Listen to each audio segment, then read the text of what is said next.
At a midnight showing of The Dark Knight Rises, a young man named James Holmes walked into an Aurora, Colorado theater.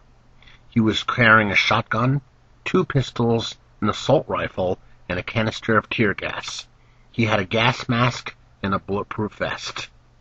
A few brutal minutes later, 12 people were dead and 58 people were injured.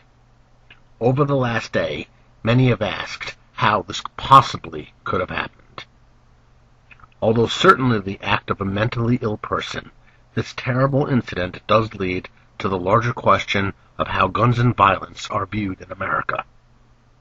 Year after year, the NRA and other groups have put intense pressure on Congress to restrict gun laws and to glorify the use of firearms as an essential part of American culture. So the guns and ammunition that were used by James Holmes were legally purchased. One has to wonder how many other military-grade weapons capable of killing dozens of people in moments are in the hands of sick people, all in the name of the right to bear arms.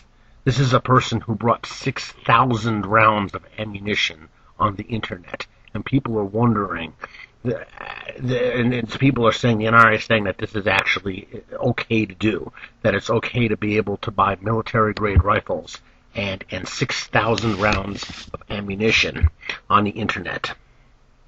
Not only do we, as a culture, glorify firearms, we have also desensitized ourselves to the brutality of what guns are used for. During the first Gulf War, everyone cheered as we watched smart bombs penetrate hard targets and explode. That people were being torn to shreds in a hideous death did not seem to matter at all. Americans cheer as we hear of raids on enemy terrorist camps and watched with wide-eyed fascination as the Predator drone footage is paraded across our TV screens, not realizing, not thinking about the terrible pain and suffering that's being caused by these weapons. Even a simple pleasure such as watching sports can influence us. It is a good thing when a pitcher throws a baseball at 100 miles an hour at a batter's head to protect his team from a perceived slight. Hockey teams have enforcers, basically players whose sole job is to start fights with the opposing team and to rattle the opposing team. Bench-clearing brawls are cool. Why, when Meta World Peace, some name for an athlete who decided to punch an opponent in his head as hard as he possibly could, and did this in front of thousands of fans and law enforcement officers at a basketball game, was not arrested for assault, but simply given a slap on the wrist.